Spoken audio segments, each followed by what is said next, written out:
Hi, this is Sam Lagana with the Los Angeles Rams. Whose house? You're listening to the Los Angeles Rams UK podcast. Undenied worldwide. The Los Angeles Rams. It doesn't get any better than this. Let's go Rams! Good evening and welcome to another episode of the LA Rams UK podcast, episode 85, Battle of the Backups. I'm John, your host, and joining me as always is Andy. Andy, how's it going, mate?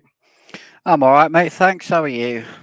Well, yet again, we're here to talk about, unfortunately, another loss, but I think the only thing that's kept me going is waiting to hear what your controversial take is going to be on the game and the state of play. But we'll get into that later because this week we have a special guest joining us. So in case you've been living under a rock, at the weekend there, the NFL went to Germany for the first time, for the first international series game, which was held in the Allianz Stadium in Munich. And I'm pleased to say joining us this evening is Rune Zeller from LA Rams, Germany.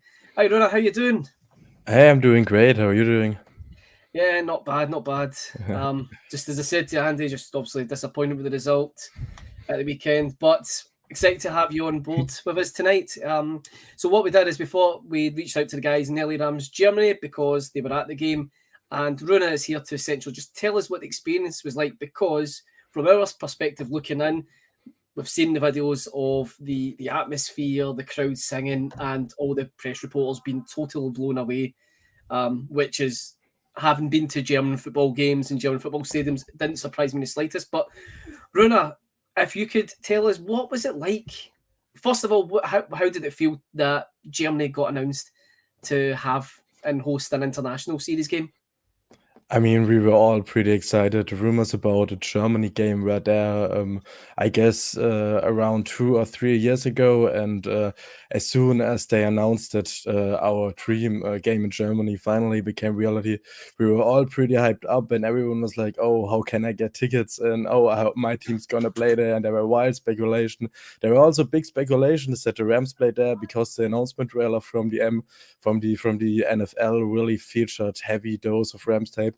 But in the end, we got the Seahawks against the Buccaneers, which was awesome for their fans as well. But it was also awesome for every NFL fan who attended the stadium on Sunday. Yeah, from the teasers that did get put out, it did seem to hint heavily the Chiefs and the Rams were two teams that certainly were looked at. And then when their schedule came out and we saw we're playing the Chiefs, a lot of us in the UK got excited. That's like the Germany game this year, but sadly, it wasn't to be the case. In terms of the build-up to the game, was there many events put on in general by the NFL? I know that there was some tailgating to an extent, but was there any official being put on? Yeah, there were quite a few events around the Munich game. So first of all, there were like it's in the UK, there were all the team pubs from the Seahawks, from the Buccaneers, and also from the teams which have the marketing rights in Germany. The Chiefs were there, the Panthers were there, the Patriots were there, and the Buccaneers, because they have the marketing rights here. And all of them really threw great parties. And they also got some helmets built up in the city. And during the game day, there was a tailgating experience. I wouldn't call it tailgating directly because it wasn't classic tailgating. It was more like NFL hosted some events. You could do a 40-yard dash or some outer combine drills. You could throw some balls. You could do some kicks, or of course you could buy some merch. But the line on the merch shop was way too long, so you had no chance to get anything, and would also only Bucks and Seahawks merch. But overall, they really put some effort there, and they really did overtake Munich, who is one of the biggest homes in soccer, and they really overtook it to an NFL city, I have to say. Fantastic. You mentioned it, so I need to ask, what was your combine stats? What was your 40 time? I didn't actually run it, because I was busy meeting other Rams fans before the game. Yep, so just following your Twitter account, it did seem like a good group of you guys managed to meet up and enjoy the game together. Yeah, definitely. It was quite spontaneously. We talked about the day before that we have a little meeting in front of the Rams helmet, and yeah, a pretty decent amount of guys showed up, even if the Rams didn't play. And it was also cool for us to get to know each other because most of us only know each other during Discord or WhatsApp, and to see some face behind the messages was pretty cool for all of us. That's awesome. In the past, have you ever made it over to the London games? Yeah, I've actually been to 3 London games. 2017 against our Rams game against the Cardinals. I've been there, and 2018 I was at Chargers versus Titans and Jaguars versus Eagles. Maybe a bit of a biased question because it was obviously in your backyard, but how did the game in Munich compared to the London games?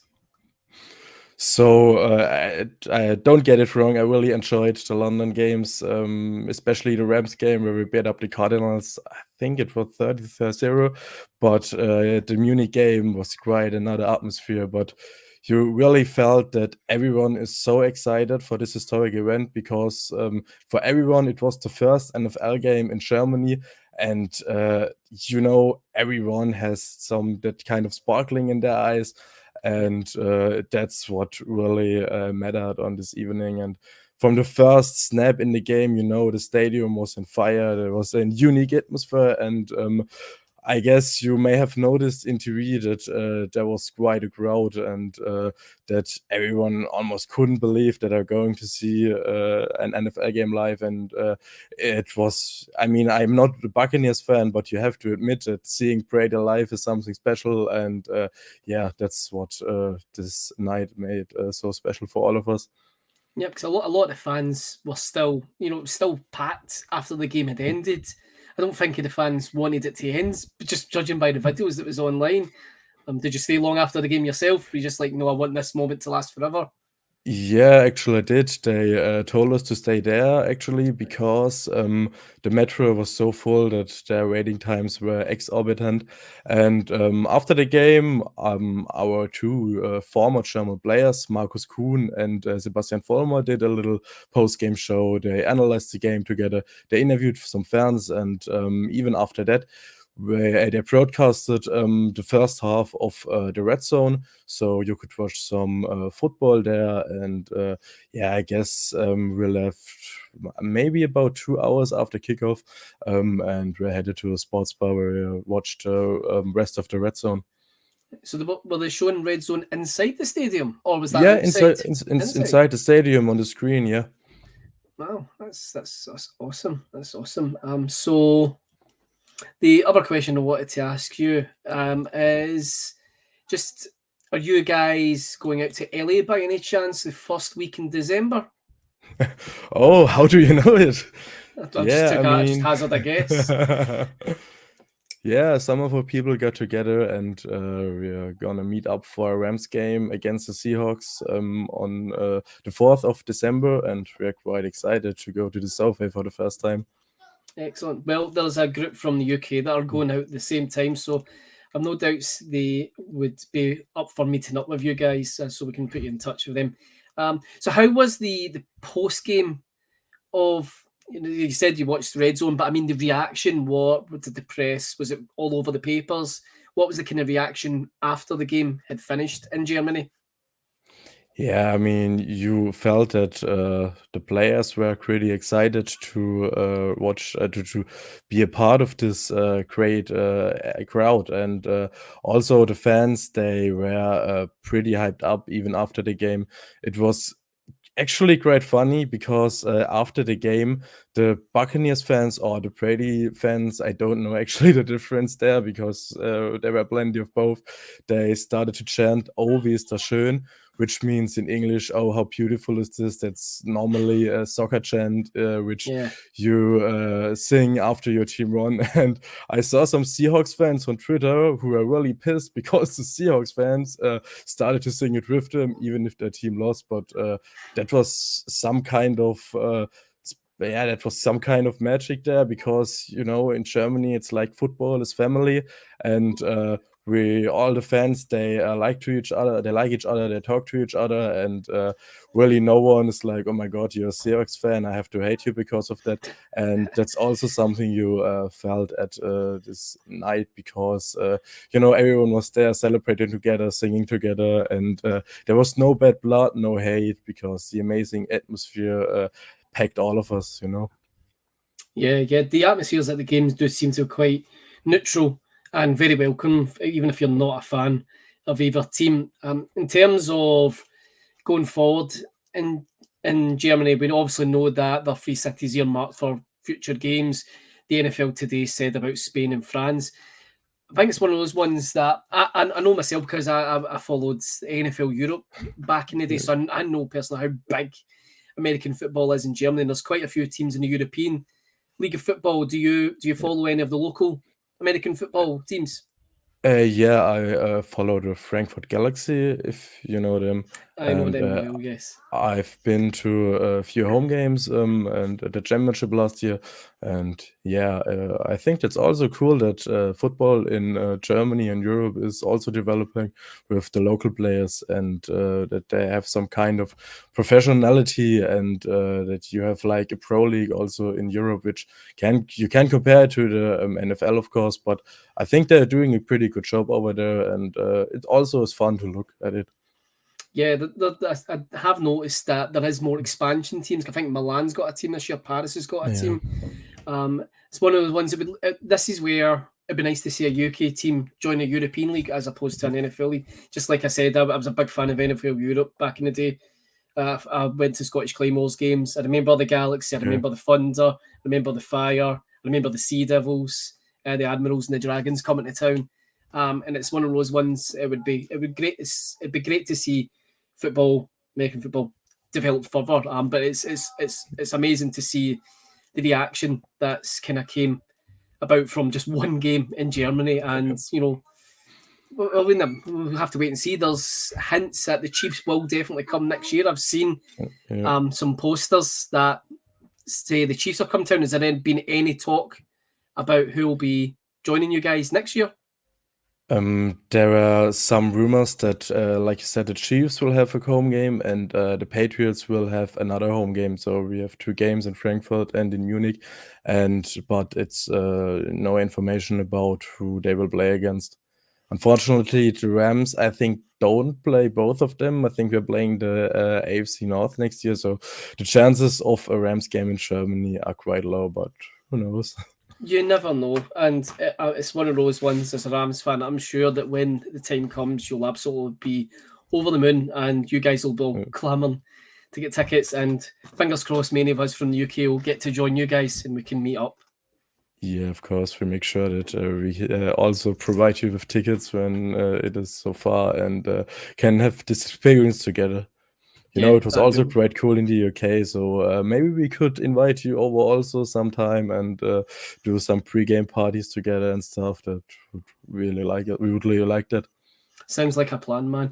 Well, Rune, I appreciate that it's obviously late in Germany for you. Just want to say thank you so much for coming on and giving us your experience of the first NFL game in Munich. We'd be more than delighted to have you on another time. Hopefully a bit earlier for you, because I appreciate you've got work in the morning. But just want to say thank you so much for joining us. Thank you for inviting me, and I wish all of you guys a nice trip to LA, and have fun analyzing the Cardinals game. I mean, it's probably not the easiest task, but we have to go through it. And Andy and I's plan was to do rock, paper, scissors to decide who's got the unfortunate task of talking about it. But Andy's promised us a bit of a take. So I said to him today, forget rock, paper, scissors. I'll talk about it because everyone's wanting to hear what it is you're going to go about. But Rune, I'll let you go. Thank you so much for joining us, and take care. You too. Thank you, guys. So that was Rune Zeller from LA Rams Germany who joined us there. And it was great to get his take on what it was like in Munich, wasn't it, Andy? Yeah, it certainly was. It was. I watched the game myself live, and you could tell the atmosphere in Germany. It was really something else. We really enjoyed. The fans were getting into it, really enjoying it, and it was really nice to see. Yep, I mean the atmosphere, like you know yourself, German football in general has got this incredible atmosphere at games. It's very welcome and it's just it's amazing. Plus, obviously, you can have a refreshment in Germany at football matches, so I'm sure that adds to it. But it was incredible. Like just the singing even after the game, like Rune said, like people just didn't want to leave.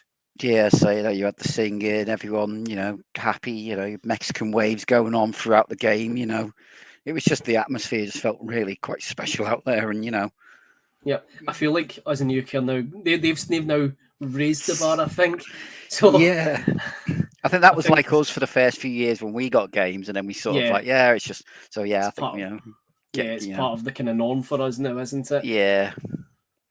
So that was the NFL Munich game, and unfortunately, we now need to move on to talk about our Week 10 loss against the Cardinals. So the game ended up 27-17 to the Cardinals in what we coined as the Battle of the Backups. So obviously, Matt Stafford was in concussion protocol, still is at the moment.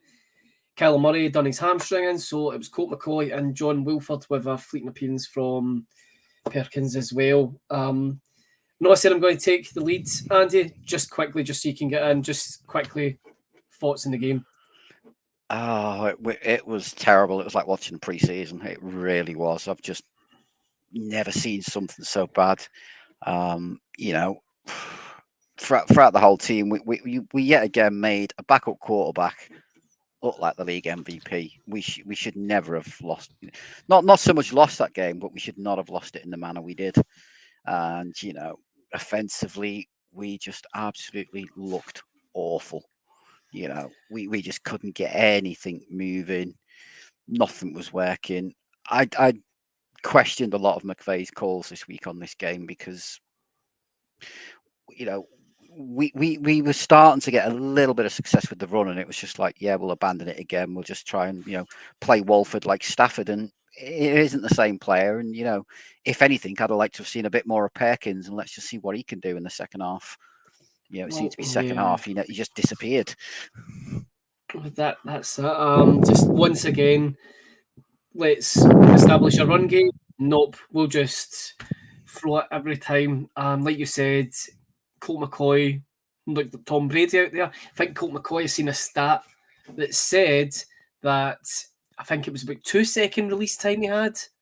So whilst during the game we had a lot of hurries, a lot of hits, a lot of pressures on McCoy, the ball was long gone by the time Donald's great, but he's not the Flash, and he would have had to have been the Flash to sack McCoy the majority of the time. He just got the ball out so quick, and that comes down to the soft coverage. I know last week we talked about what do we do with it? Do we ditch this? Do we make some kind of hybrid chop and change or whatnot? I think if you've got a backup quarterback that can look like Tom Brady against you, it's time to get rid of it, because he should never have been given the time of day to get that ball out of his hand so quickly and churn up the yards. You would not have thought that Colt McCoy was a backup quarterback. And, as for the run game, we've talked a lot about the run game over the course of the season. We've had our opinions about Cam Akers and whatnot. I'm not going to blame any of our running backs this week because we just didn't give them a chance. We just, once again, I'm not even trying to run it. And it was just frustrating. And my feelings about John Wilford, I don't know what I've seen of him in 2020 that made me think that the guy was a decent backup. I think it's because we had, at the time, Jared Goff, who wouldn't scramble and was very predictable. But I'm starting to think that it wasn't necessarily down to Goff being predictable, and it was a case of, well, McVay's telling him to do this. He's not got the chance to bootleg because McVay's telling him not to do it. And John Wilford, we came in, he moved about a bit, and we got excited. Oh, quarterback scrambling, yeah, this is what we need. It's putting their defense on their toes. John Wilford, I felt, just couldn't string a pass together. How many of his passes were high? And I think it's the injury to Cooper Kupp that's set me off, because Kupp had his, probably his worst statistical game for us. and he's injured and now he's in IR. Just like I don't know why McVeigh kept Wilford in the game with the amount of high throws and throws that were nowhere near any of the receivers. I mean, granted that Tyler Higbee was our highest receiver and Robinson did okay, but Cooper Kupp, like, you can see, I think, that this is where Matt Stafford's good because he has that synchronization. Even if it's been shaky this season with Kupp, Wilford doesn't have it with anyone because he just seemed to be trying to spray the ball around. Because if you look at the receiving stats, I think every single person that lined up apart from McCutcheon got a target. Fair enough, he spread the ball about, but it didn't do anything. And we brought Perkins in. He only had one pass. And the rest of the time he was, trying to scramble or trying to, start a run game, which McVeigh thought, bugger this, we'll get rid of that. It became predictable. It was a case of he's in, right, we know they're going to run, let's just shut that down. That would have been the time to have, opened up a little bit and said, you know what, actually go and pass it, do a bit of play action. I agreed, some were saying with the commentators for Walford, he isn't a sit back, drop back, pass it guy. He was most successful when we were playing him on the bootleg, getting him out, getting him moving, and then letting him get the passes off, rather than trying to play the Stafford. We'll just sit back in the pocket and go. And that was where all his errant balls was. When he actually shifted and moved, he didn't look as bad. And when he did, it was those passes were 9 out of 10 times successful. It was just again a lack of adjustment to who's out there. And unfortunately, to be honest, we've paid the ultimate price with obviously Kupp's injury. We have. So, obviously, we're talking about it. Kupp is now on IR. High ankle sprain, but requires surgery on it. He's out a minimum of 4 weeks. So 4 weeks without Cooper Kupp out there. I mean, granted, that will allow the likes of Robinson to step up. And, Higbee has usually been like the number 2 kind of receiver in the stats this season. So it's one of those ones, those guys are there. But, the big question is Matt Stafford still going to be in concussion protocol? Because I don't know if you've seen, Andy, Kelly Stafford's podcast she put out last night. It was an impassioned speech she put out about Stafford. And the thing I took away from it was if she could get him to sit out the rest of the season, she wouldn't hesitate it. It's obviously her husband she's talking about. She doesn't even want to see him hurt. There's been the Tua incident, and there's been other instances of concussion protocol not being followed this season properly, early in the season, obviously. But it would it'd be a nail in a coffin pretty much if Stafford was to sit out the rest of the season, wouldn't it? Yeah, but we'll come back to that one in a bit. Let's just say that. That is part of my thing, to be honest. Yeah, so, I mean, a few things took away from the game was, first and foremost, the Rams lack a decent backup. Now, I'm not saying they have to be great, but I would say they lack a backup that if your QB1 is out, this guy can still do a job. And, we didn't see enough of Perkins to properly make that judgment, but Wilford, as far as I'm concerned, I think, I think that he's done in my eyes. And the other thing, well, I said Colt McCoy on average 2-second release time. It was great to see the defense put him under pressure, get some hits on him. There's a few sacks, but because of the soft coverage, he could get the ball away each and every time, and it was a successful pass. And that, like I said, it's unacceptable to allow a backup to play that good against you. Elsewhere, we saw Kyren Williams make his Rams debut.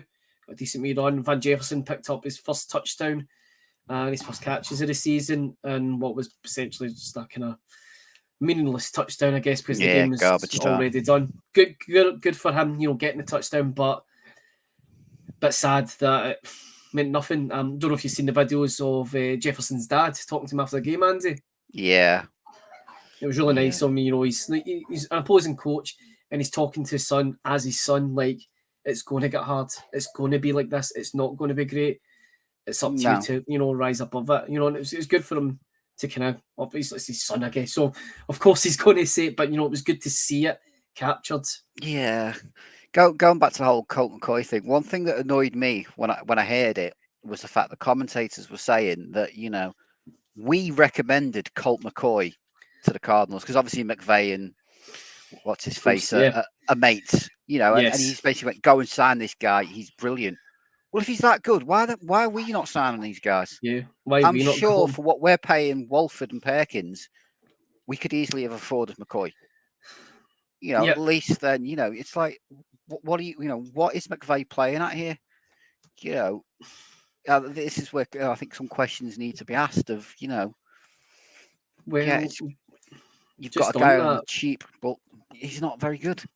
Yep, but just on those points you made there, we did put up some Twitter polls again, got a great response last week to our questions. So put up a few more questions, and just to make it clear, because I got questions about one in particular. It's not how a person I feel or anything like that. It's to gauge, it's a check the pulse, as I call it, to see what people really feel. Because reading stuff on Twitter can be sometimes quite misleading. And the poll I'm going to put up did actually prove that what I was reading was misleading. So the first one I put up, and you've just said there, Andy, should questions be asked about Sean McVay? And, you know, it's a resounding no, basically. Like 1 out of 4 say, yeah. I don't personally think this season, I don't know how I'd feel if this was to continue into another year. Yeah, I think with a lot of people reacting very quickly, and I bet you're probably the majority of those yeses were probably straight after the game when people's emotions are naturally high. I bet polls were put up straight after the game, so probably. I mean, I believe, Andy, you said to me that you said yes, and it was a slip of the finger. That was a slip of the finger because I was tired and didn't read the question correctly, and I just pressed it. I was like, whatever. But, you know, I don't think his position should be, you know, in question. He's been successful for us. This is the first time we're struggling, you know.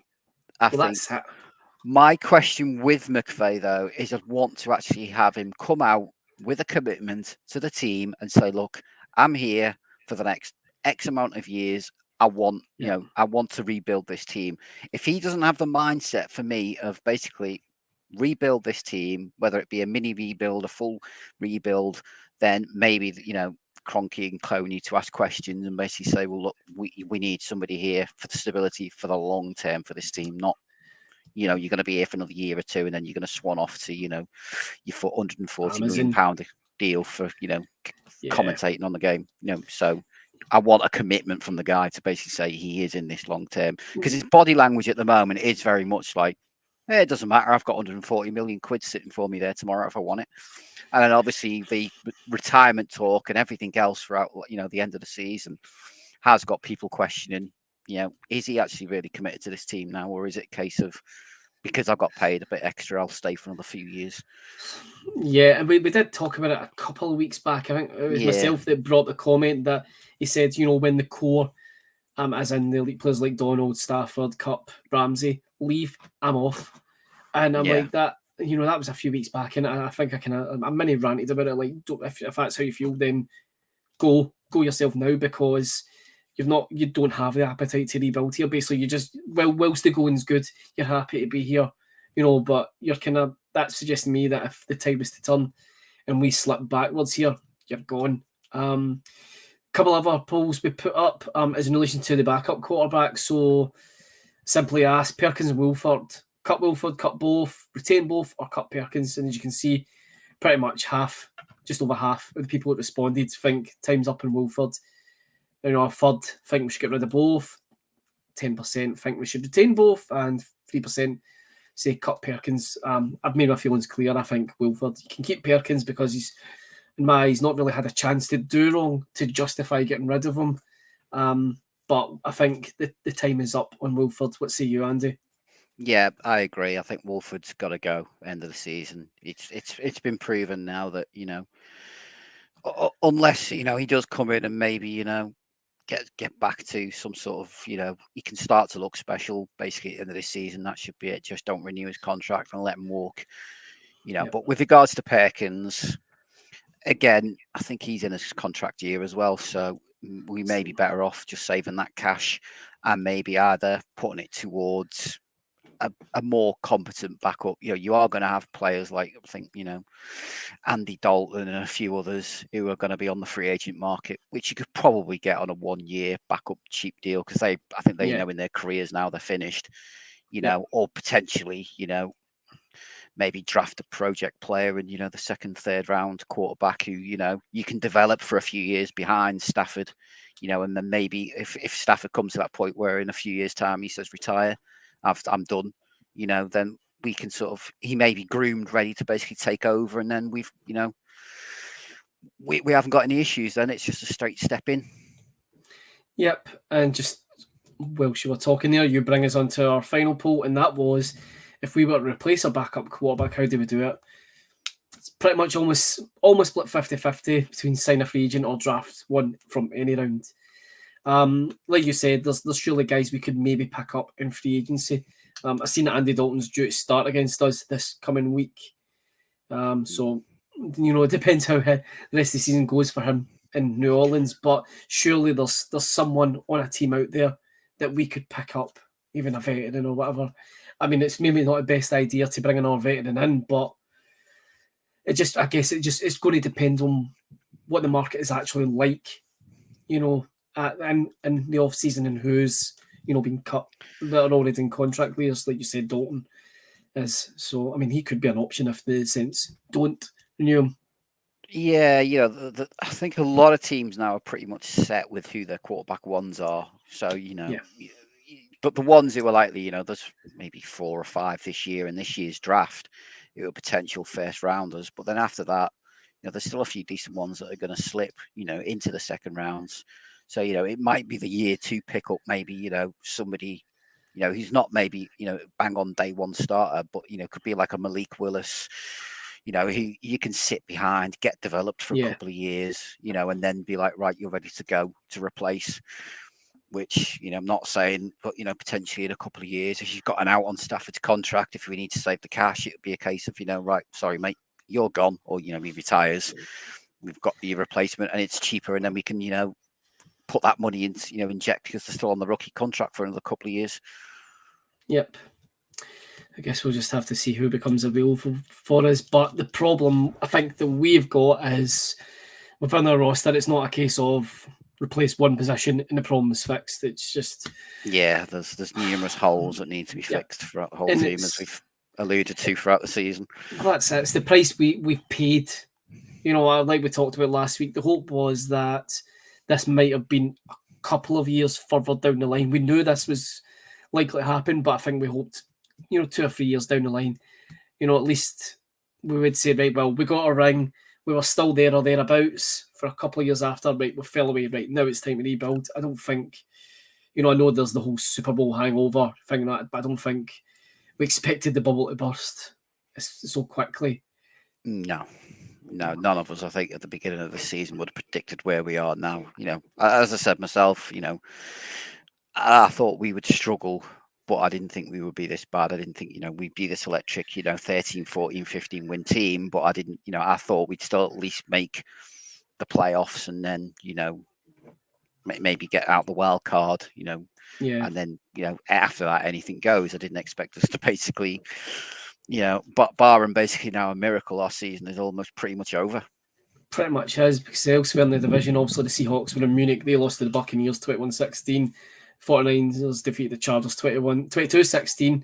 So that now puts the West Seahawks at 6-4, 49ers 5-4, Cardinals 4-6, and us bring up the rear on 3-6. So pretty much, not mathematically, but like you said, it's getting to the stage where it's, we're all but eliminated, because if you look at the leaders within the NFC, like the NFC East, or the NFC Beast, as they're being called this year, they're eating up their wild cards right at the moment. Got the Eagles 8-1 after they got beat this week. Vikings are now 8-1. We'll talk about that game in a minute, though. Got the Seahawks 6-4, the Buccaneers 5-5. So whilst you've got a 500 team as a leader, you've got the Giants at 7-2 and the Cowboys at 6-3. In the wild card, it's, unless we can stack up wins, which I'm trying not to be negative, but it's hard to see how and where we're going to stack up the Yeah, wins now, isn't it? with who we've got left to play, you're Yep. kind of looking now and you're going, no, not really, not really. You know, I think at the moment the only team I'd probably be comfortable saying we should be beaten is honestly the Raiders. Yes. Everybody else, you kind of like, you know, even the Broncos now, you're kind of like, oh, I'm not too sure now. Well, that's You know, it. That's it. But you know, everywhere. Yep, in terms of elsewhere in the league, obviously we've talked upon it as the NFL game in Munich, but let's just talk for a minute about that Vikings game. Game of the season? Yeah, so far I'd say so. Yeah, it's up there with the games of the season. You know, what was going on? You know, Well, you thought, you know, Allen had this game; it was his to lose, and he basically that's what he did. Yep. You know, and it was just like, you know, but you know, fair play to the Vikings; they just kept fighting to the end, and you know, I think Kevin O'Connell, you know, was doing a really good job for them, and you know, maybe in hindsight, you know, I could understand why some fans are now saying he should have stayed, and maybe McVay should have just been told, "You've got that commitment, disappear."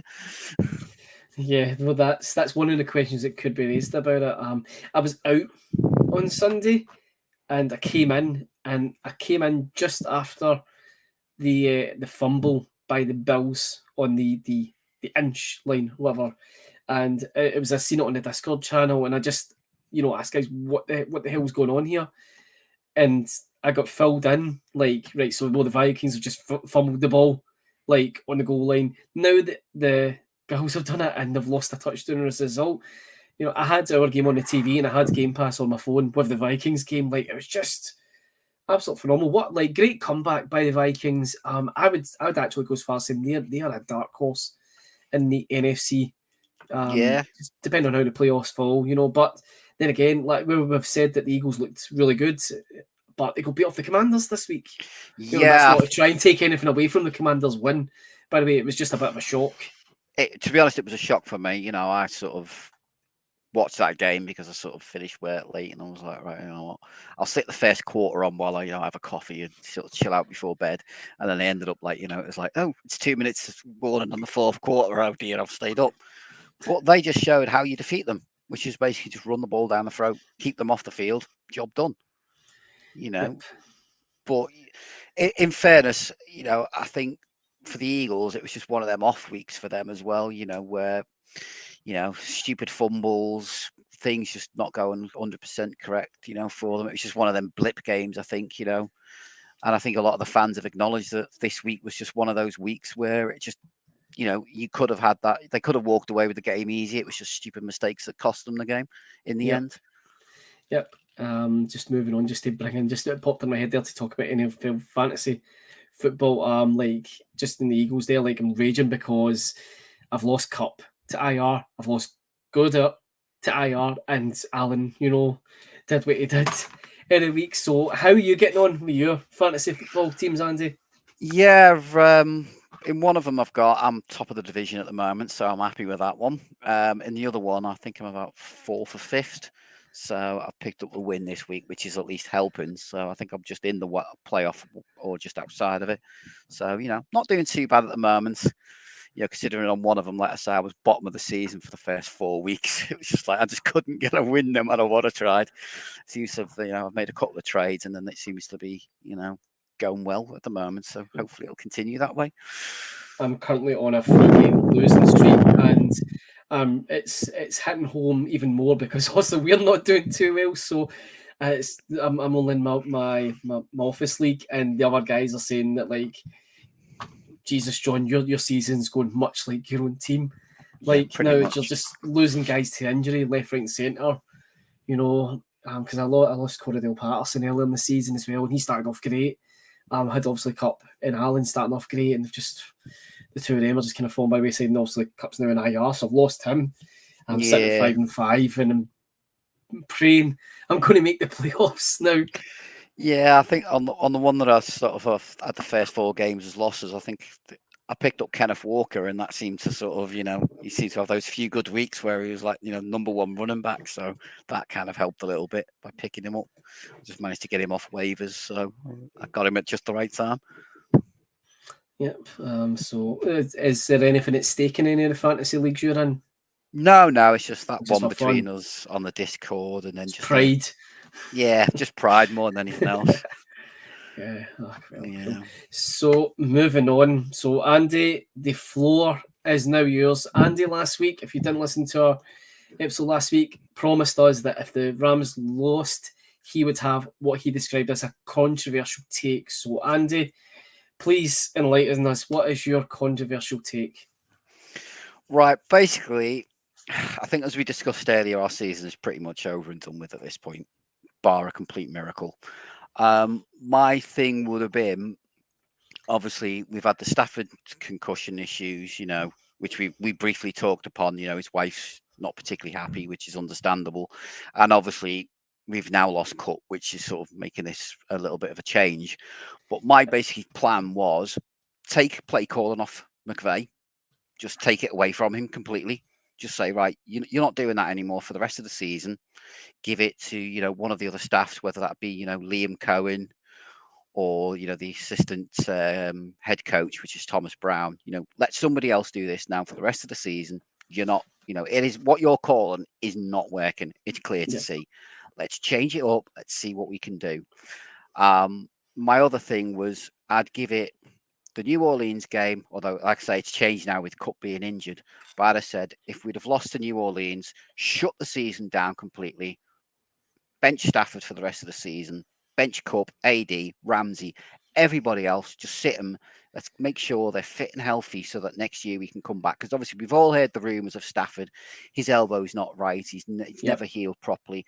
Let's get these guys, just bench them. Our season's over, and let's maybe, we haven't got a first round pick. We all know that. But let's now, the season's over. Let's try and get as high a pick in the second round as we can, so that when we get to the second, a lot of first round talent can often slip down to the second round. So maybe, we can sort of start picking up the team again and do sort of like what the Chiefs did. Maybe not a complete full rebuild of the team, but a mini rebuild. Let's have nice early picks at each round so that we can basically, right, okay, we need a couple of offensive linemen. Let's get them in. We need a couple of corners. Well, we can draft them in, and maybe bring a little bit more talent to the team. But like I say, the big one for me is McVay has got to stop the play calling, because whatever he's doing now is clearly not working. It's, and maybe letting somebody above him sort of look at it and be like, right, get these plays moving. Let's try something different, to see, because, at the moment it's just not going to work. But obviously with Cup being injured now, it makes it a little bit more, easier to say, bench the rest, just forget about it now. Let's ruin this season. Let's give the young guys that we've got in there now, the likes of your Tutu Atwells, your Kobe Durant's, everybody else, just basically say you're playing for your position next season. End of. If you can't prove to us now, we're probably going to lose the games regardless. But this will give the likes of, what I say, and even Walford and Perkins chances now for once and to all to prove to us that they are capable backups for the team. As much as we've all criticised Walford and he did look bad, he may just be one of them, a couple of runs of games. And, he may look like a different player after a few weeks. Maybe somebody upstairs, Cohen or that could maybe use that more, play action movement for him to get him into the movement so he's a bit more comfortable, but we have to now either face reality. We are not going to make the playoffs, and now it's time to basically reset the button and basically use what's left this season as an extended preseason, and let these players that we need to see. There's lots of players on there. Even the likes of Hopkins, etc. Let the backups now just prove to us that they're capable of actually being on the team, because otherwise, we're going to end up with more injuries like this. And, the last thing we need is, somebody like Stafford to get crocked last game of the season and then he loses, can end up missing half a game. I'd rather he now rested for the rest of the season, gets his body fully healthy, his mind fully healthy, so that when he comes back next season, we're not worrying about, well, he's got this injury to his elbow or his shoulders. He's just fit, ready, capable to go day one. And then obviously bring Cup. Everybody's going to be fit and healthy, ready for week one. And, maybe we can just start again from scratch, just put this down as a blip year, and then, maybe push for next year again to maybe, come back again. I don't actually think majority of that is controversial in the slightest. I agree that a few guys have actually said it, that they think we should just kind of like write the season off. There's no point in putting the likes of Donald out there, and they could end up injured. And then that affects their career, or they're out for the rest of the season, or they're struggling to start next year, because as you said, next year day one we need to set the tone, so to speak. And just if anyone needs reminding, in the 2023 NFL draft, the Rams obviously betrayed their first round pick to the Lions, which, as I've just read, apparently is a higher pick than that of what Detroit currently will have. So the Lions have absolutely won a watch out of that. But we've got second and third round pick. We traded away our fourth round pick for Sonny Michel, fifth round pick for Troy Hill. We've got a sixth round pick. We've got 3 6th-round picks. We've got we acquired 2 from the Packers for Boldrequez being traded to him, and also Robert Woods going to Titans, and then we've got a 7th-round pick. And an interesting point to kind of quickly bring up is, if the Rams had gotten their way and signed Christian McCaffrey, the Rams would likely not have picked until the 6th round next year, which I think, seeing that, I'm really glad we didn't get McCaffrey now, because the way this year's going, we need those picks. And like you said, Andy, I agree with you, like shutting the season down, if we go on a run of losses, that 2nd round pick is going to be one of the highest. So these guys, like you referred to earlier on, that slip into the 2nd round, they're going to be there. But my worry with that is our scouting team and Snead and McVeigh. We talked about it last week when you went over all the draft picks. Like when signing the likes of your Tutu Atwells and whatnot, your Cam Akers, guys that just aren't kicking on. My worry is they waste a great 2nd round pick on a position that we don't have to fill. I think most people could probably agree. I think that 2nd round pick needs to be a lineman. It needs to be a lineman. Bear in mind, we've got like Logan Bruss is out injured for the season, so we'll have him come back next year. So if we've got 2 guys that are fresh, young guys, Logan Bruss he's going to have a point to prove. He's missed this season. He's missed his rookie year, so he's going to want to come out with the blocks next year, especially if we draft a guy to be next to him. Do you know what I mean? We need to get quality guys out of the draft for, I think, the line.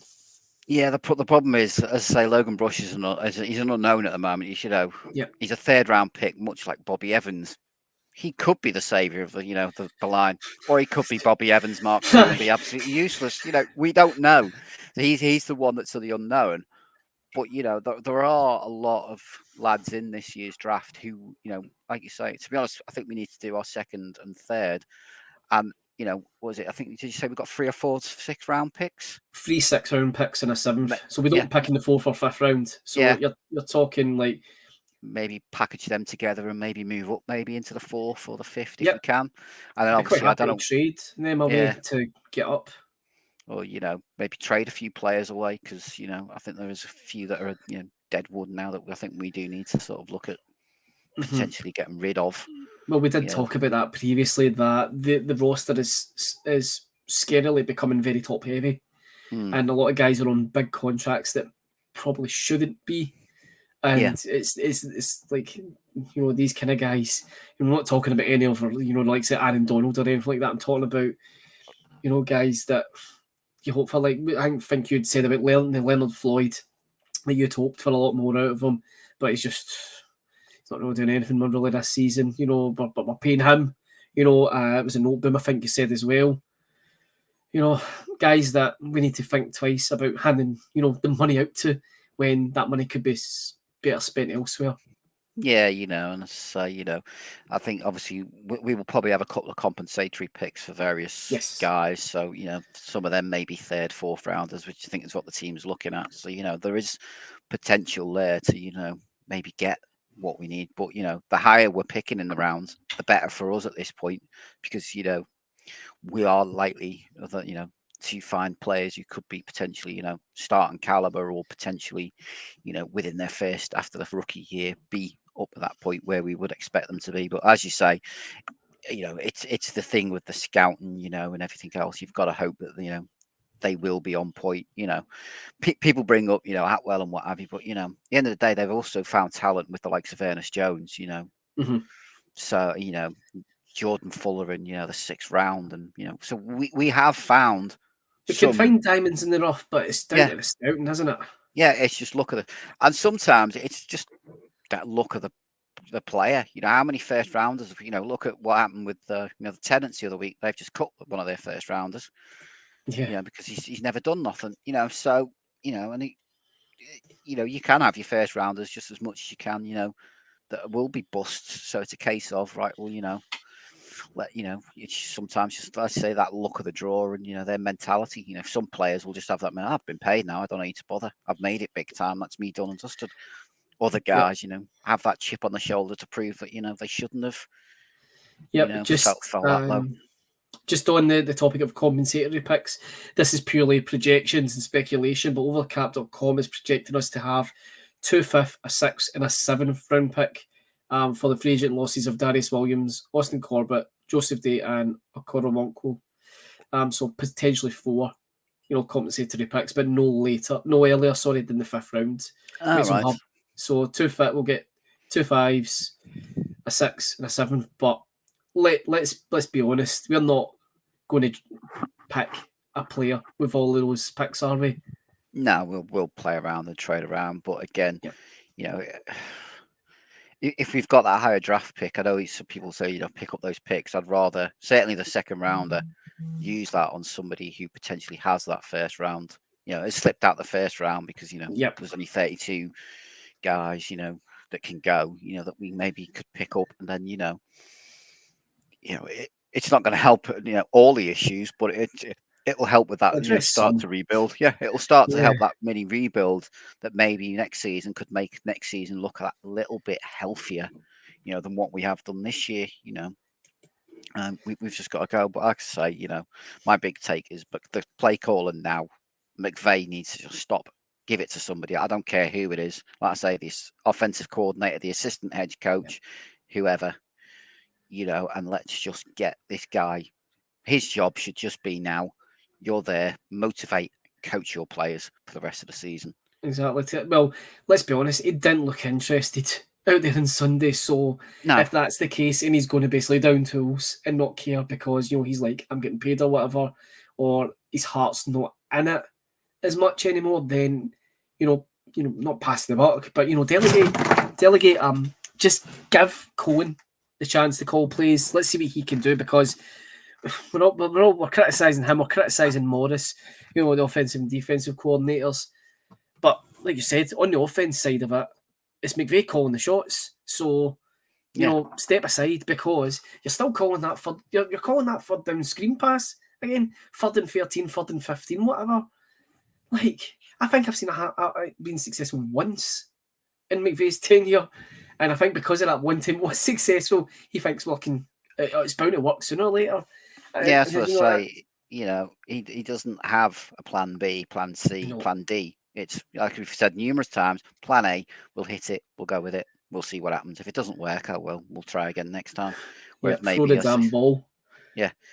Maybe somebody upstairs can look at things a little bit more in that perspective and be, that little bit more successful with the team. Or if not, just give the guy the experience of doing it so that,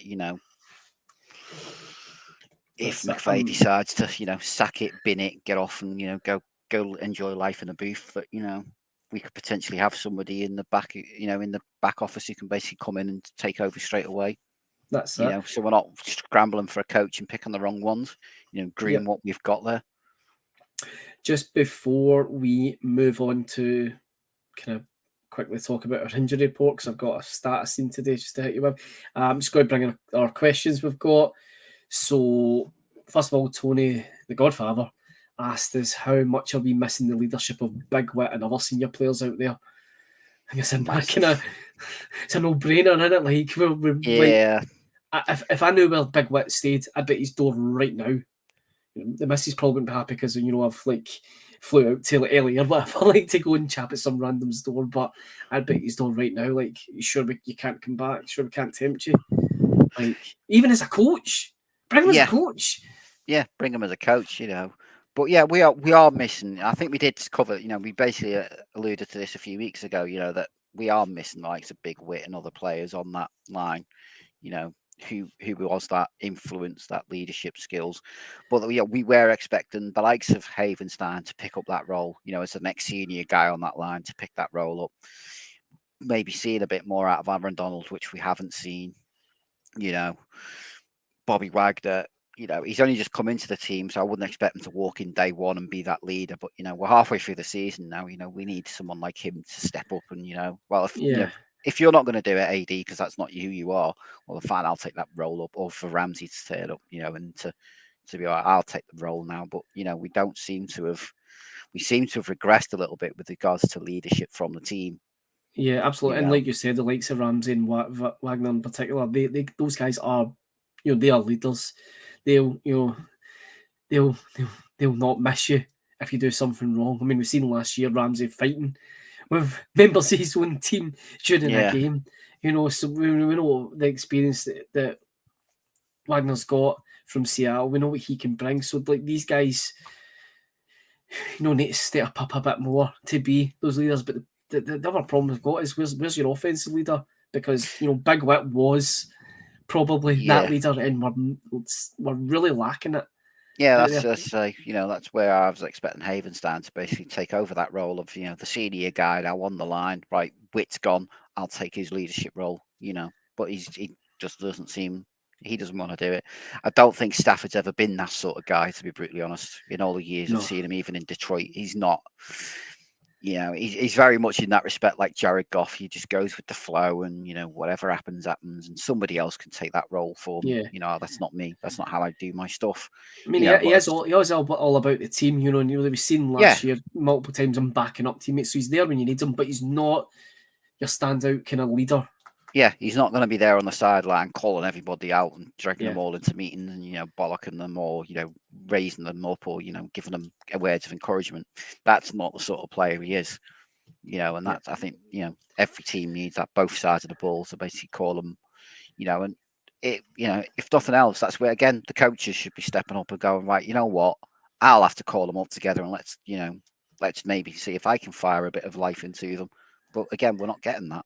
Yeah, you're not seeing anything from coaches in the sidelines, basically tuning them up and spitting them out, which I mean, given the way we're performing, they should be leaving them without a name, basically. So, but on the topic of coaches brings us to the other question I've got. Believe it or not, this comes from a 49ers fan. So, at Dirty Jonah, he messaged us during the week. He listens to the podcast. Thanks for listening, Jonah. He says he enjoys listening because he thinks we give a balanced opinion and he respects our views in the game and the state of our franchise. So, thanks for listening to us. So his kind of questions are in relation to us talking last week about the draft picks. So saying, listening this week to review your draft picks over the last 4 or 5 years, I want to ask about your coaching. Not so much McVay and Morris in their play calling, but the positional coaches. You might have had some poor picks, but are the coaches improving the players enough? And he says, 4th and 5th round picks generally aren't good enough to start day one for a team, especially one that's perennially been challenging for top honours. But away from game days, why aren't the day 2 and 3 guys, your 2nd, 3rd rounders or whatever, not kicking on now? Is it because they're not good enough or not improving with day-to-day work with the coaches?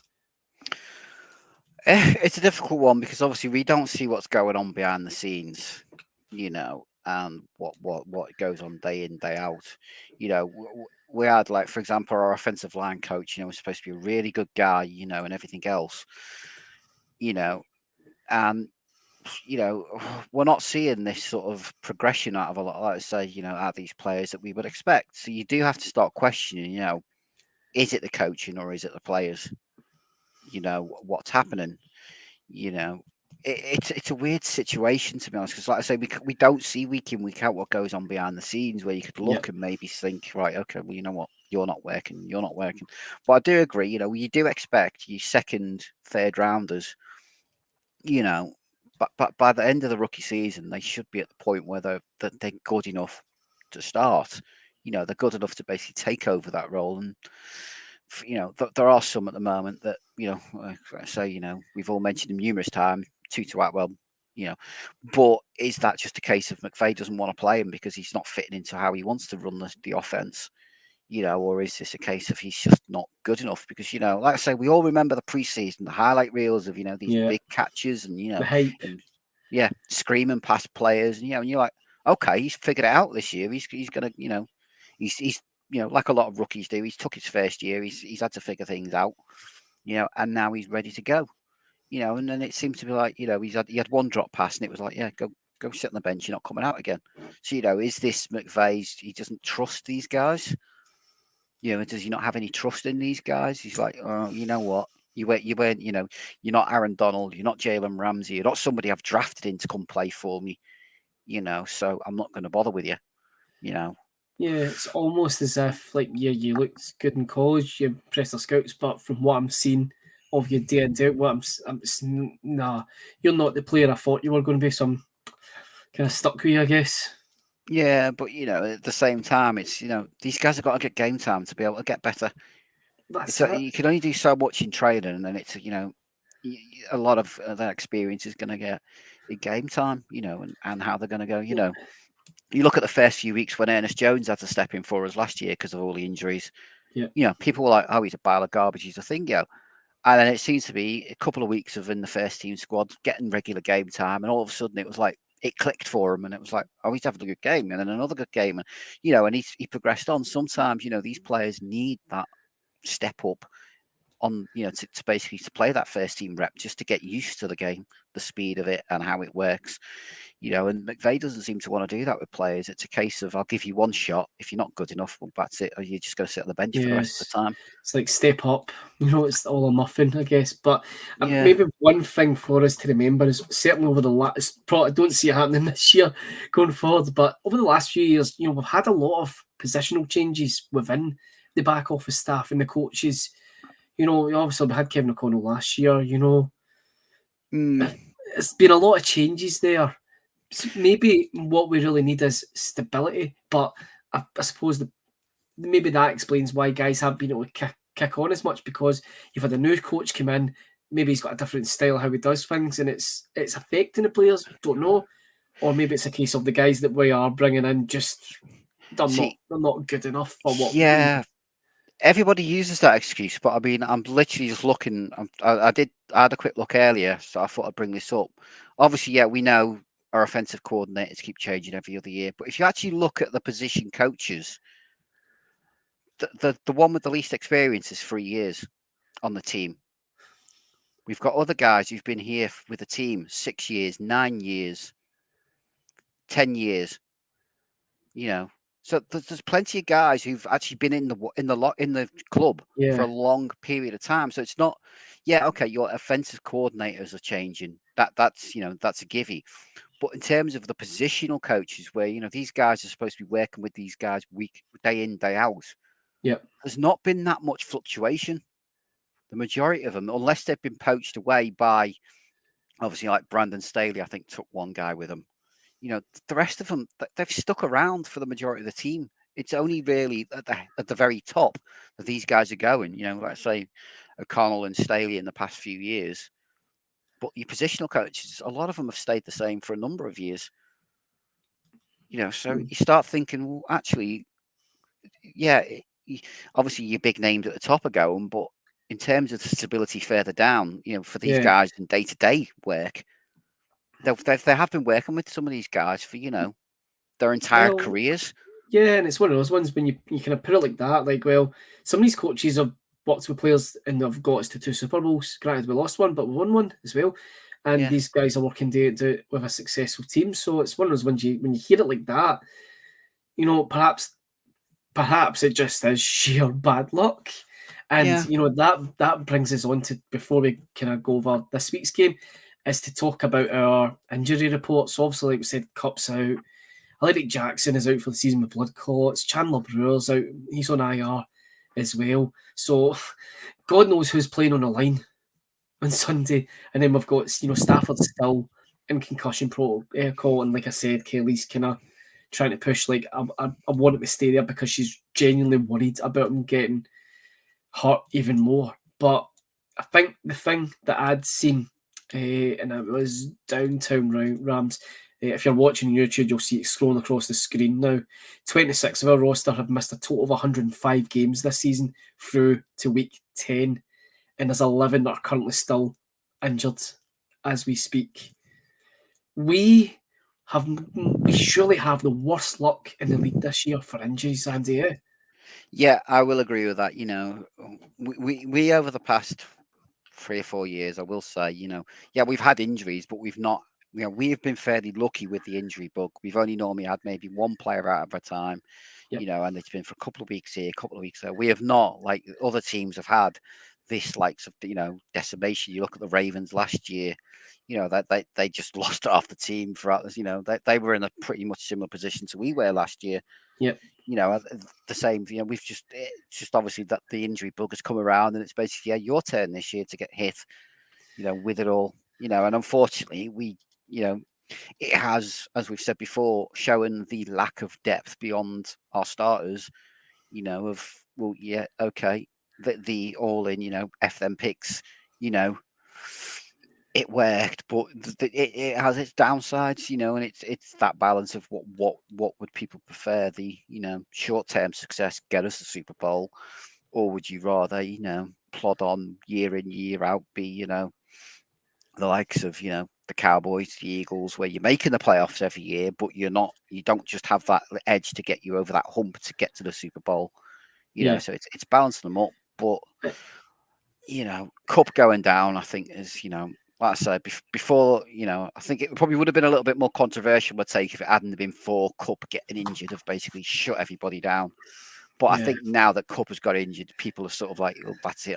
Our season's over. He's got 4 weeks minimum out. But then I have seen today somewhere, I think it was Jordan Rodriguez, basically saying he's not actually been put on IR yet. His status is still up in the air. Just before before we go live, I usually check her Twitter account, and it's mostly to see if she's posted the injury report yet. And it was the first tweet I seen. She said that he is going to possibly go to IR, but they've not actually sent him there. They've not actually designated him, which makes me think maybe they're getting a second opinion. Yeah, maybe they're getting a second opinion, or maybe Cup has turned around and said, "Look, I can get through this without surgery. I'll have a week or two off, get myself fit and healthy. I reckon I'll be good to go, and then we'll work it from there." But I'd rather want him then crippling himself. Fairly, when we made the Super Bowl in Atlanta, like we badly missed Cup that season. We did well to still make the Super Bowl without him, but we really needed the edge that he'd have brought, and that could have made the difference. Who knows? I don't want us to risk him. If we're, you said, Andy, our season's pretty much dead in the water. Yeah. Why do you want to risk these guys? Well, for what? Because you pay them. It's not a good enough excuse. We're 1-3 in the division. We've still got the Seahawks to play twice, and I would say we're going to be 1-5 in the division because Geno Smith is in mid-season. He's been given the Comeback Player of the Year awards at the mid-season point. The Seahawks will probably run riot against us, and I hate to admit that. But that's reality. So he didn't look that good in the Munich game. He didn't. I will say, people say, "Oh, he didn't look that good against Brady." Yeah, but the Bucs defense is, a damn good defense, and obviously, I'm not being funny. He's playing away from home. It's jet lag and all the rest of it could be a factor to it. That's it. How many players have gone over, even to play the London games, and they've not looked the same players, and they've gone, it's jet lag. I just, some players just can't cope with it, no matter what they want to, what they try. So, I wouldn't put one game, if over the next few weeks he starts regressing, then you might start thinking, well, we might have a slim chance, but do you really want to go on a slim chance and then, something worse happens? We'd be better off just, it's over, let's go. I just can't see mathematically making it, because just purely on our division alone, because the 49ers got 2 wins over us. We're 1-1 against the Cardinals, so, we could end up 3-3 in the division, but we could beat the Seahawks twice and the Raiders, but we'd lose every other game. It'll not be a record that'll be good enough to get the playoffs. No, that's what I say. I think, personally, I said before, it's time now. Just, maybe give it the New Orleans game. Let's see what happens. If we can't, I don't want to be going up against the Chiefs, the Packers, who have got, good pass rushers who are going to make us suffer. And make Stafford potentially worse, or get to the point where his wife does go, you know what, actually, I've had you enough. quit. Yeah, Yeah. quit now, or I'm, potentially. And obviously, we all have to remember. People say, "Oh, his wife's being, she's not thingo," but at the end of the day, she has gone through a brain issue herself, so she knows the pain Yes. better than anybody else. Yep. And she doesn't want that. So I can understand why she is quite worried about him, Well, that's it. especially because it was undetected as well for the best part of a week. Yep. Yeah, what's going on? I know, and people go, "Oh, God, it's just his wife." She's just run. But like you said, she understands what she's talking about. She knows what she's talking about here. So if she's getting emotional and upset about it, talk about, "I just want the mafia I fell in love with." Like, that was quite worrying hearing stuff like that, because that kind of suggests to me as if like playing all these years has kind of like changed them. You know how like quarterbacks are going to take hits, and there is all the worry about, like dementia and whatnot in terms of your contact sports like rugby and whatnot, heading a ball in football. So it's one of those ones, because she understands it just that bit more, it kind of hits home a bit more when she's saying that, like, if I could keep him home, I'd keep him home. She would give everything up in a heartbeat to leave it. Yeah. And that's maybe a bit of a worry as well, because say he's not clearing concussion protocol. Matt Stafford turns around and says, I'm done, guys. And he's gone. But he's like, well, okay, we need a QB1. Yeah, basically. And it's like, that is worrying. It's worrying with all these injuries going around, right? And you've talked about the elbow injury with Stafford, with a concussion. Stuff is going to start adding up eventually with the guy. Unfortunately, it's part and parcel to a quarterback's career. Unless you're Tom Brady, who sells his soul to the devil, and still is playing grudgingly as good sometimes as he did 20 years ago. As you get to the tail ends of your career, the sharpness goes and whatnot, the injuries start racking up, the body can't take as much as, and a lot of these guys, it's time to move on. And with this, with a concussion protocol, it's, I'm not saying it's going to happen soon, but it puts in your head, well, what if he isn't clearing it over the next couple of weeks?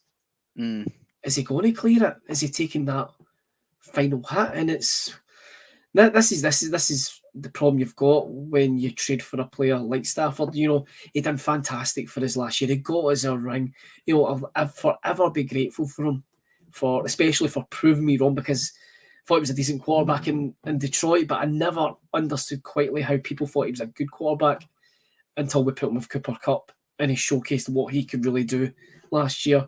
But he's maybe pushed himself just too far, and he's now paying the price of it. And with all these injuries, it's worrying. And like you said, Andy, if McVay doesn't shut up shop here and is still putting all these guys out there week in, week out for nothing, that's where I'm going to bring back the poll. Should questions be asked on McVay chasing something that he's not going to get this year, instead of protecting his players, looking out for his players? Because that's first and foremost. I want these guys fit and healthy and playing for the Rams for as long as possible. Granted, there's some guys in the roster I'd like to, ship out, Bobby Evans, but most of these guys, I want them there. I want them fit. I want them fighting fit and ready to go next season. And if McVay, for me, if he doesn't do this, if Kupp's going, especially if Kupp goes to is actually going to IR now, because there's a bit of doubt what's really going on. He goes to IR. That's it. That's your nail in the coffin. So just give it up, Sean. You couldn't have made it more obvious. You weren't interested, even when we were still in the game. You couldn't. You didn't have a clue. So just shut up shop. Get the guys out there that need the reps. Get a good look at them against these teams. Then you can determine in the off season, are these guys good enough to stay in the roster? And then you can make whatever moves you need to do then. Use it as, like you said, a pre-season, so to speak, because there's going to be no pro season, so this may as well be our post-season now. Let's just get a look at these guys. Get McCutcheon out there, get him reps, get some of the other guys, get Kyron Williams out there more often, make him your starting running back, just keep running the ball, although, let's be honest, we're not going to run the ball, but you know what I mean. Get these guys this is where it needs to go to somebody else like Liam Cohen, who can then, is not got that thing, and it's a case of, right, we can just try it. It's not going to be on, McVay could come out and say, look, for the next so many weeks. I'm going to give it to my offensive or whoever, your offensive coordinator, your assistant coach. They're going to be my play caller. I'm just going to step back and manage the team. That way, if the run game looks like, and we look like garbage, McVay can still hold his hands up and go, well, I wasn't making the calls. It was him up there. Yeah. So it's not going to affect his reputation or anything, Yeah.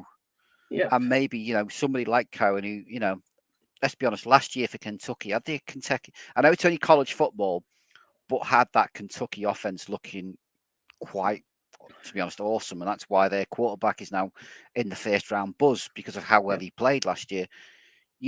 So maybe he can bring some few ideas into the club, into the team, into how they're playing, that maybe, we can scheme more stuff open for these guys and, give these guys a chance, to play on their strengths. And like you said, just give these guys a look in, because obviously, we've lost we know we've lost the preseason game. We're down to 3 instead of 4.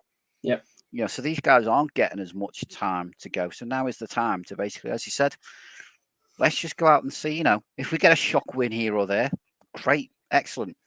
If we lose all of them, well, does it really matter whether you finish, 8 and 9 or whether we finish, with only 3 wins of the season? It's just going to help us, like I said, in the draft pick next, in the upcoming draft where we can maybe get those talented players in, that we can then go, right, day one, you're on the offensive line, you're off number 2 corner, right, let's go. And let's see what you guys can do. Well, the last thing I want to kind of say on it before we move on to talk about the Saints game is, in terms of let's get ourselves in a good position to get, have good draft picks, especially that second round one, to potentially get an absolute diamond that's fell out of the first round. Like I said, is McVay going to know the diamond when he sees him? Or is he going to draft? You would hope so. Or if not, like I say, this is where, again, higher up, has to start, this was going to be part of the controversy, but I thought I'd leave this out because it's quite a touch, is that, is Snead the right man as a GM going forward? That's a fair statement to make, because I think this draft is going to be absolutely key and critical. Yeah. If we do not, I know we've not got first round picks, we've lost, but we've got enough. There's enough picks there that they should hopefully be able to get a couple of good guys to come into the roster. If they can't draft well and draft for the positions that we need in this draft, then get rid of them, because they don't know what they're doing when it comes to the draft. They don't. Yeah, exactly. We all know you can have that slip up and you can miss that guy. But, like we did a few weeks ago, we looked at players after Atwell that was taken. Yeah. And you've got players like, say, Creed, Humphrey and everybody else. You look and go, well, was it just a case of his interview wasn't good? Or were you just like, yeah, we're good enough on this line, we can just live with it? Was it just a complete slip up? Or, did you not even look at this guy, interview this guy, because you're like, well, we're not going to get him, so we're not going to bother. And you have to, that's where you say the coaching staff, the scouting staff especially, and ultimately the GM has to, take responsibility for that. And if we have another whiff again, like we've had for not being funny, the past couple of years now on players, you do have to start looking at that side of the team and basically say, well, actually, you're not good enough, because you're not. You may have had all this wonderful, F the picks and brought all these players in, but in terms of restocking the team, you're not successful. So it's time for you to go, and we'll bring somebody in who maybe is a bit more, has that ability to bring in talent rather than just the glitz and glam that we wanted for the first few years. Yep, I think that's an absolute fair statement to make. So moving on, we're now going to talk about our Week 11 matchup. So we travel to New Orleans, where we go under the dome at 6 o'clock this Sunday. So we're in the early window, folks. So make sure you don't miss us, because I think every other game this year we are in the late window. So this is our one and only 6 o'clock one, I think. And we are on NFL Game Pass this week. So thank God we don't have to put up with Sky Sports this week. As I mentioned earlier on, Andy Dalton looks like he will start for the Saints at quarterback this week. How do you feel going into this one, Andy? Not as confident as I was a few weeks ago, to be brutally honest with you. Is this going to be, we're going to make Andy, it seems to be the point now, whoever the quarterback is, we're going to make him look like an MVP, Tom Brady, Yes. As much as it is Andy Dalton. In fairness to the guy, he's actually, since he's come in for Winston, he has actually managed to pick up a couple of wins for the Saints. He seems to have settled them down a little bit. Yeah. But it's not their offense that worries me; it's their defense that worries me, because they are probably going to feast on our O-line. They still have damn good players on that line. Yeah, they're getting up. Cam Jordan and that are all, they're up in age, but against our offensive line, we are going to make them look like a number one defense in the league this week if we're not careful, because they'll just eat us alive again. And obviously, depending on who's back there, like I said, I'd rather Stafford was just like, what, just don't bother, don't be there. Let's give the other guys a chance. Right, Walford, your first half, Perkins, your second half. Let's just see what happens.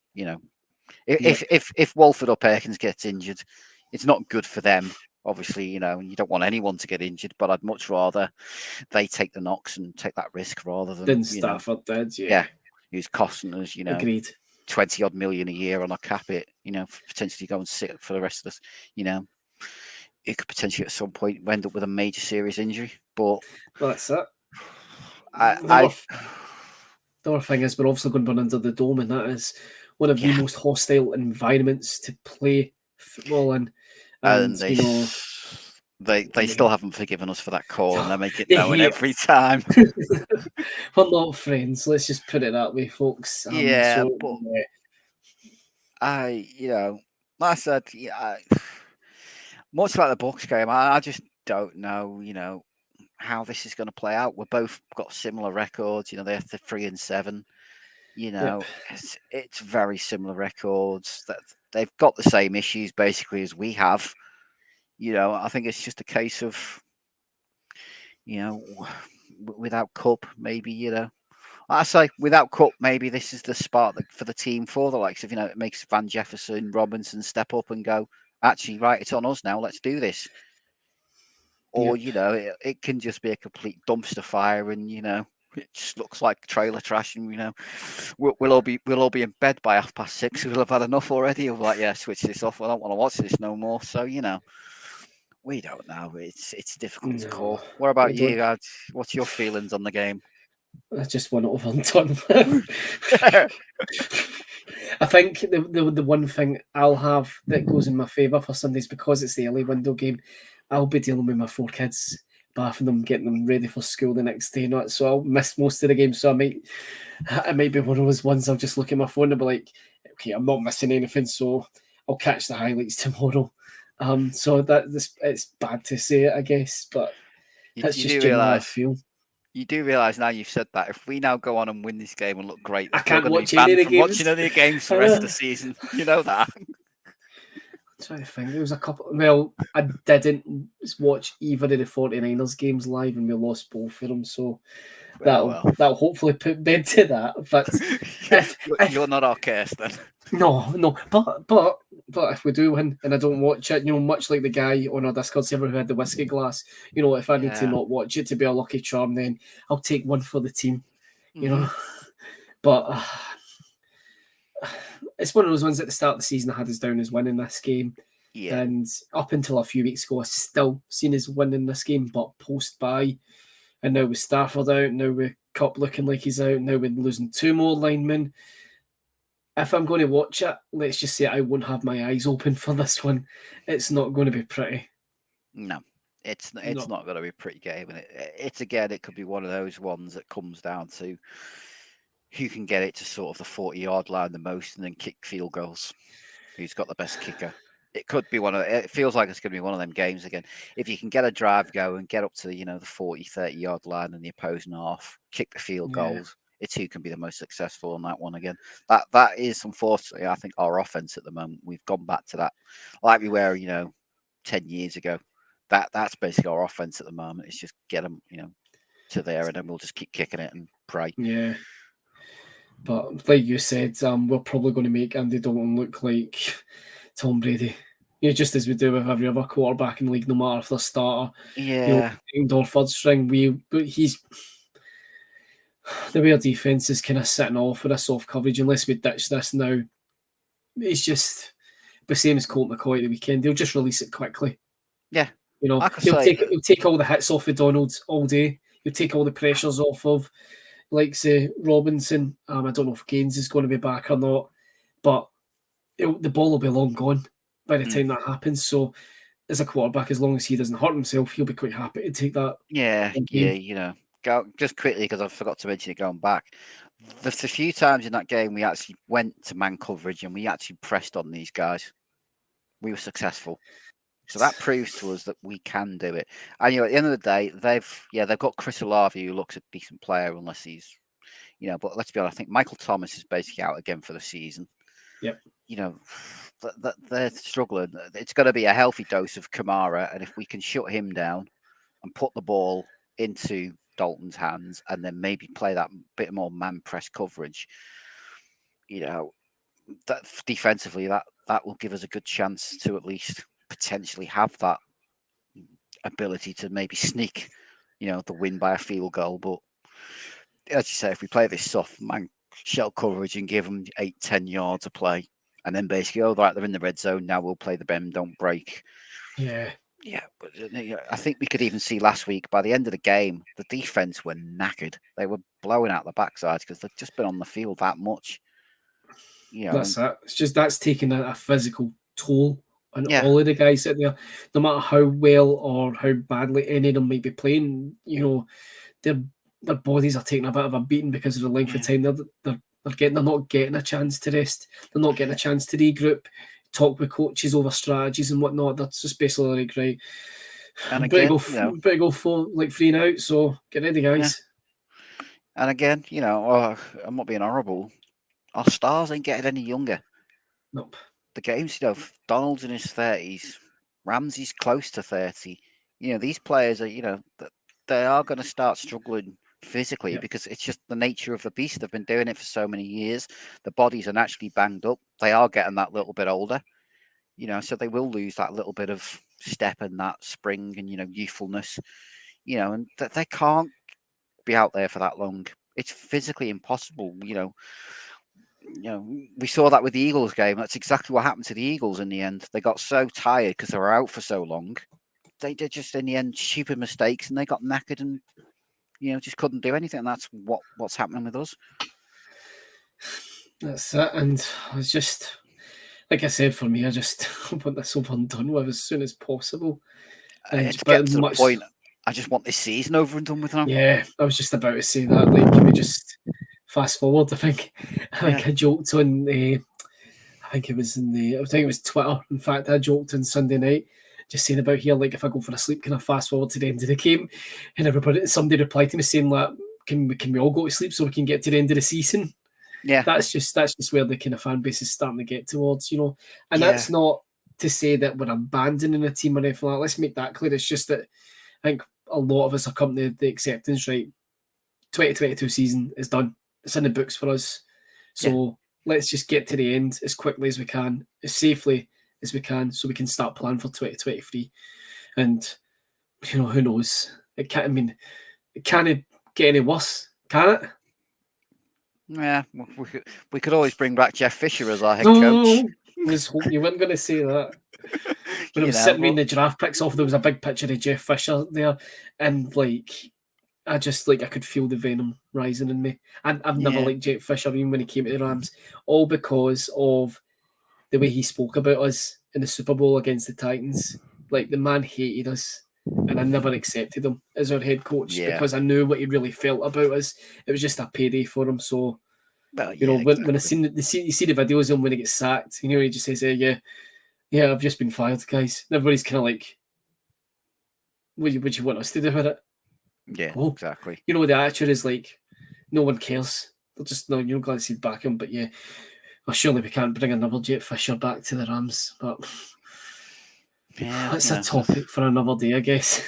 Yeah, as I say, mate, I think at this point now it is, as we've said, shut it down. Let's get these guys some game times now, and let's just see what we can do, and then let's get this as a prep for 2023 moving forward. And let's see, maybe with I say a couple of draft picks, players back a little bit healthier, maybe, make another run at it next year, and we'll still provide any shocks of retirements and players deciding I don't want to be here anymore. which is also a worry of mine, is that, like I've said previously, the likes of Ramsey and that are going to go, you know what? This team's finished. I don't want to be here anymore. I want to go somewhere that's going to give me a ring. And like I say, people who have got fantasies, OBJ's going to come back now, Cup's injured. OBJ's doesn't want nothing to do with us. He's going the Bills or the Eagles or somewhere where he can just go and get another ring and a payday. End of. That's his thing, and he knows he's. I think the Giants and the Cowboys are currently. Yeah, I think the Giants and the Cowboys are being projected as his favoured destinations. He's probably more likely to go back to New York than go to Dallas. Let's put it that way. But I think we can kind of conclude by saying that we are no longer running it back. We are shutting it down. And with that, I think it's time for us to wrap up another episode of the LA Rams UK podcast, because we could be here all night. There's that many issues, but let's throw a lad under it. And, right, should we try and think of one positive before we go? Should we try and find one positive before we go? Okay, you go first, because I'm trying to think of one. That's why I thought I'd ask the question and put you on the line, because I can't think of anything. One positive we can talk about this week is we had a guest on the podcast from LA Rams Germany. Rune joined us, so that's the positive I'm going with. We had someone else who probably shares our pain as well, and we got to hear our international fans' perspective of things. So that's my positive of the week, that I got someone else to come on the podcast for once. So there was a change of voice for the listeners. Yep, that's good enough. I like that one. Yeah, that's perfect. You're like, I'll take that one as well, because I can't think of anything else. I can't think of anything else. No, I really can't.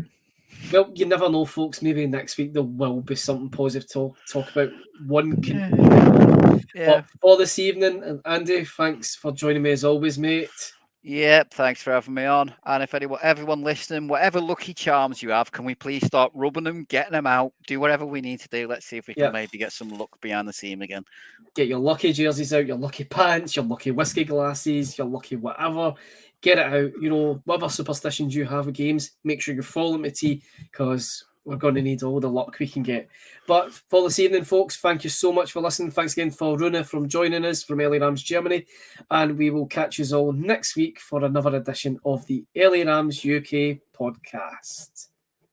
Thanks for listening, guys, and we'll see you soon.